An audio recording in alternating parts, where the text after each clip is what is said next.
Hey everyone, this is Justin Hines once again, and welcome to Recettear Let's Play. And we are getting ready to go into day 3. Just a quick recap, last time we opened up our shop for the first time formally, and we also sold a good amount of goods that we had gotten from the trip into the dungeon.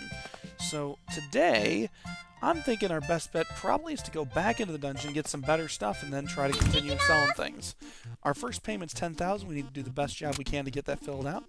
So we're going to head out to the Adventures Guild. We always want to stop at the town square and the chapel, though, when we leave, just to see if there's any events going on.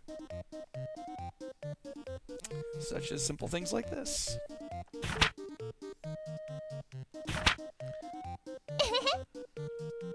It is always healthy to relax. That's why I play games like this, because I find it incredibly relaxing.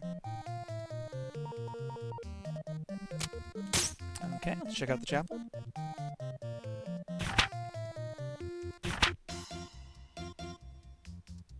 There's something about her that seems a little suspicious.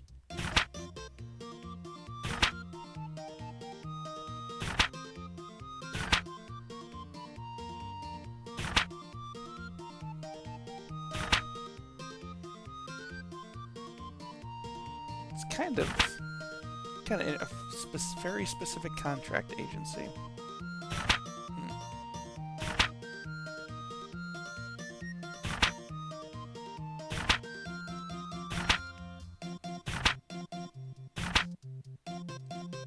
Interesting.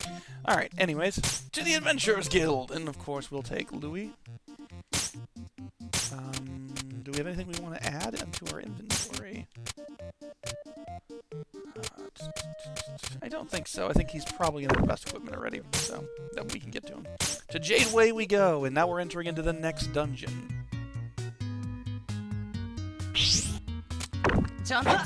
And away we go. Now, as I said before, all these dungeons are completely randomly generated, which does mean that you will never be able to exactly expect what's going to happen when you go in. So, it's kind of hard to strategize. The one thing you don't usually change is you'll know what types of enemies you face.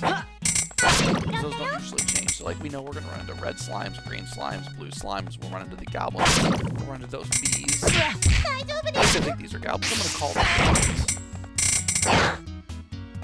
Wooden helmets, which I believe we already have equipped. So, no, we have earmuffs equipped. So let's equip that. 3 blocks of defense. We can lose the magic defense really because not really a huge issue with magic this early in the game.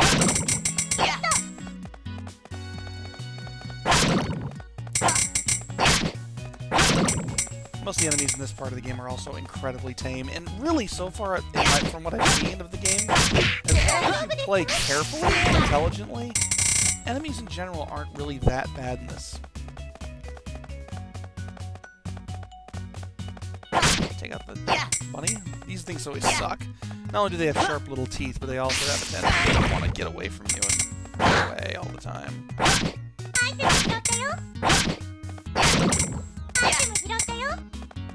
Pretty sure all those ingredients I picked up are just slime gel or whatever the hell it is, so that's not going to really be helpful. Oh, shit, bomb. We'll just leave that behind, and we're going to move on to the next floor. Oh, news. Oh. XP gain is double. Really? That's kind of interesting. I've never seen that before, so I want to kill as many of these assholes as I can.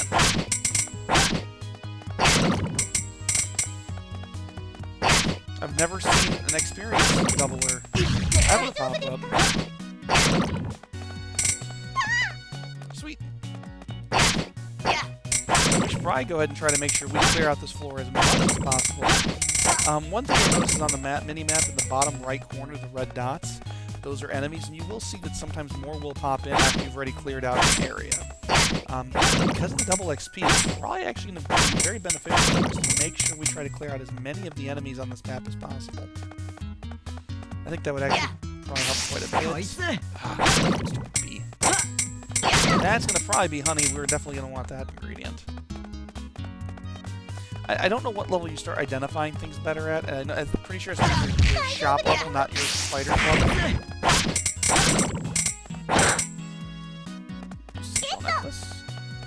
That is worth quite a bit.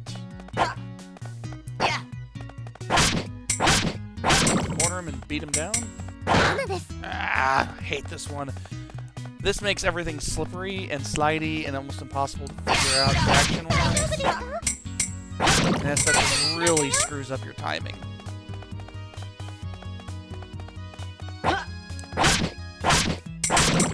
On one of the upsides to it, and there are a couple of upsides sometimes to some of these tracks, this one you move a lot faster because of the fact that you get momentum built up, and it allows you to kind of catch up to enemies, usually, especially ones that tend to escape more.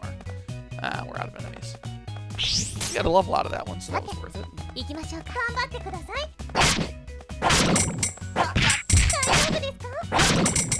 I really wish I knew what she was saying to me every time I got whacked. I hope it's not something like, you dumbass, quit getting hit, because that would be very nice at all. Sturdy glove. Should be able to equip that, I would think.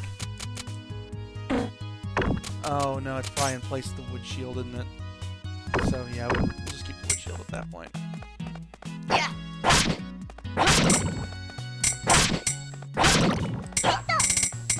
Shrooms.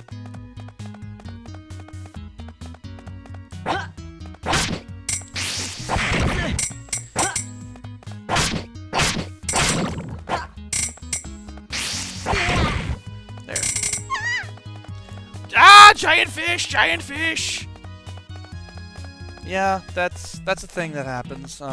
Sometimes fish will just slide across the screen in an effort to go ahead and end your pathetic existence. I honestly feel like if I ever was killed by them, I would probably just quit video games forever, because getting killed by a trap of sliding fish, if you ever recover from something like that, honestly. Special attack. I don't use my people always comment on the fact that when they watch me play games that I don't ever like to use my special attacks. I'm ridiculously conservative with all of my abilities. And it's the same thing like if I play RPGs like Final Fantasy games and such. I never use magic. I never use special items that have effects, because I'm always thinking that I might need them later. And then what ends up happening is I get endgame and I have all this crap that I've never used. Oh, that sucked. You know, by the time you get to the end game in Final Fantasy VII, for example, Bolt 2 items aren't really going to be very beneficial. Make our way back to the exit. Oh wow, I didn't realize I left that behind. Egg toast! Which, basically French toast, except it's actually got a fried egg on top, which honestly sounds quite delicious. I don't mind some egg toast right now. Those bees. These guys. I will be honest, the bees are quite nasty. Because if you, they can stun you, and if you end up getting one in a group and you end up missing him on his initial attack, really, it's going to cause you some problems. Ah, you're done. Now, one other thing that's different, unlike the Hall of Trials that we were in earlier, where after we got through 5, we left. Now, every 5 levels in these dungeons, you will actually have to fight a boss. And each boss has its own strategy, which I like. It's usually not just coming down to a button. There's actually something you have to do against every boss to figure out what that is. I believe... I don't remember specifically what the boss of this area is, so I guess we'll find out when we get there. Ah! Fucking... Stupid fish.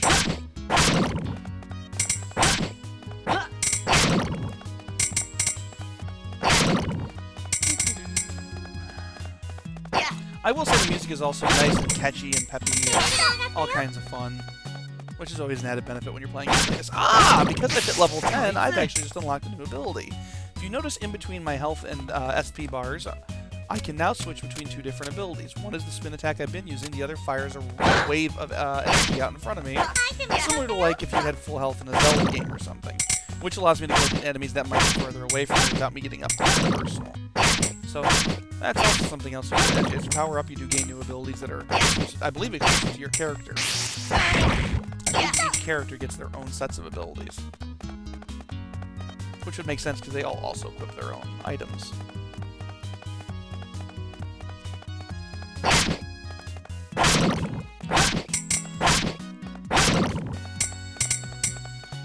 try to your exit. Yep. Ah, the crowned slime. Lord of the slimes. I can't do much in the way of damage to him, so I need to kill off the minions. And then periodically he will shrink and send out more minions. What'll happen, though, is if he's able to get the direct contact with his minions, then he will fully regain his size. So I didn't mean to actually switch my skill.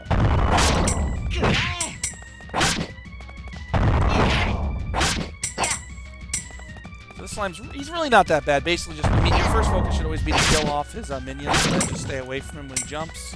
Whack him a couple times.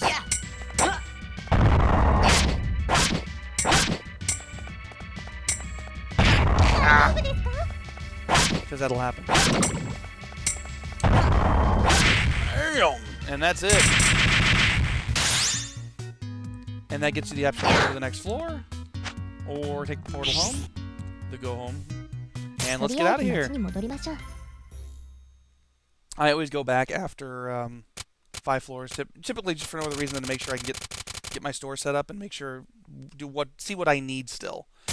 One thing you want to keep in mind is sometimes you want to be careful not to overfill your store with really, really high-cost stuff, because it takes a while to build a reputation up and attract really, really high buyers. Nobody at the pub?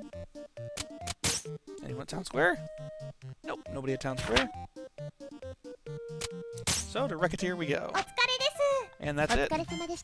We opened the shop. We didn't open the shop or anything, but it will usually take up the entire day to go out. So we added quite a bit of items to the store, so tomorrow we're probably going to focus mainly on selling stuff. So that takes care of day 3.